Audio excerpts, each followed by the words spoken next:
ఈరోజు 'big boss' షోలో ఫన్‌తో start అయ్యి ఎమోషన్‌తో అయితే ఎండ్ అయింది. అండ్ మన అభయ్ అయితే ఈరోజైతే ఎలిమినేట్ అయితే అయిపోయాడు.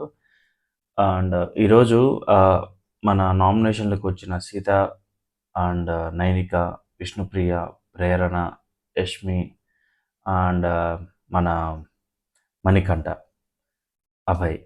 ఈ యొక్క 6 మంది సేఫ్ అయ్యి మన అభయ్ అయితే ఎలిమినేట్ అయితే అయిపోయినాడు.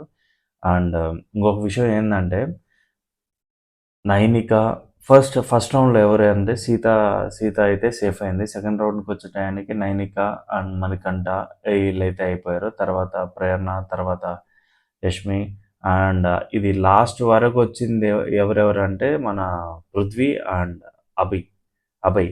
ఈళ్ళిద్దరైతే వచ్చేసారు. నేనేమనుకున్నా అంటే లాస్ట్ ఆ ఒక టైంకి పృథ్వీ అయితే ఎలిమినేట్ అయితే అయిపోతాడని నేను అనుకున్నాను. బట్ అన్‌ఫార్చునేట్‌లీ అభయ్ అయితే ఎలిమినేట్ అయినాడు. ఒక బిగ్ బాస్‌కి ఎదురెళ్ళాడు కాబట్టి అది చాలా డ్రాబ్యాక్ అయింది. అండ్ తనైతే ఎలిమినేట్ అయితే అయ్యాడు. ఇది అంటే దాని ముందుంది గదా!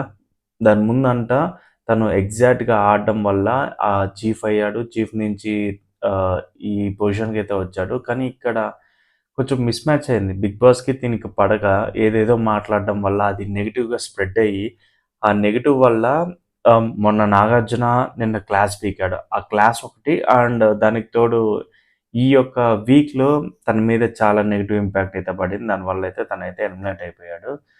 అండ్ తను వెళ్ళేటప్పుడు తన ఏవి అయితే చూపించారో అండ్ ఏవి అయితే చాలా అంటే చాలా బావుంది. తన లైఫ్ జర్నీ అంటే బిగ్ బాస్‌కొచ్చినప్పటి నుంచి బిగ్ బాస్ ఎండ్ వరకు ఎలా ఉండేదనేది తన జర్నీ అయితే చూపించారు. ఇంకోటేందంటే ఆహ్, 3 రెడ్ రోసెస్, 3 బ్లాక్ రోసెస్ ఉన్నాయి. ఒకటొచ్చి విష్ణుప్రియకి, ఒకటొచ్చి పృథ్వీకి, ఒకటొచ్చి మణికంఠకి ఇచ్చారు. అండ్ రెడ్ రోసెస్ అయితే బ్లాక్ రోసెస్ అయితే ఈళ్ళకిచ్చారు. రెడ్ రోసెస్ అయితే నిఖిల్ అండ్ సీతక్క, మన ఆహ్, ఐ లవ్ ద నేను నేమ్ అయితే మర్చిపోయినాను. నబీల్. ఓకే. నబీల్ అండ్ సోనియాకైతే ఇచ్చేసారు. అంటే ఉండేది 3 కానీ సోనియా అండ్ నబీల్ అయితే పంచుకున్నారు అది. ఆ విధంగా మాట్లాడినారు. తన బిగ్ బాస్‌లో ఫేస్ చేసిన ఎక్స్‌పీరియన్స్ మీరు ఇలా చేయొద్దు, ఈ విధంగా ఉండండి అని ఒక పాయింట్ ఆఫ్ వ్యూ అయితే అభయ్ అయితే చెప్పాడు. అండ్ అది నాకు చాలా అంటే చాలా ఒకానొక పాయింట్ ఆఫ్‌లో బాధే. ఎందుకంటే ఇన్ని రోజులు ఒక హౌస్‌లో ఉండి తర్వాత బయటికెళ్తున్నాడంటే అది చాలా ఎక్కువ బాధ.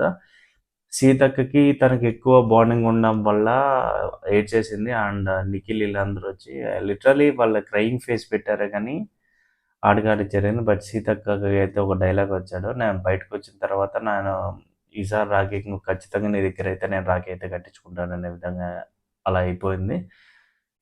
అండ్ చూడాలి నెక్స్ట్ వీక్ ఎలా ఉంటదనేది. అండ్ వన్స్ అగైన్ మీరు 'బిగ్ బాస్' నుంచయితే ఎలిమినేట్ అయ్యారే గానీ, మీ లైఫ్ నుంచయితే ఎలిమినేట్ అవ్వలేదు.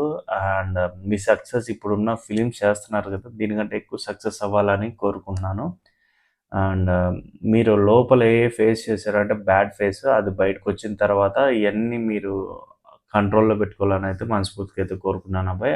అండ్ ఈ వీడియో మీకెలా అనిపించిందో కిందైతే కామెంట్ చేయండి. అండ్ మరిన్ని వీడియోస్‌లో మళ్ళీ కలుసుకుందాం. అంతవరకైతే బాయ్ బాయ్.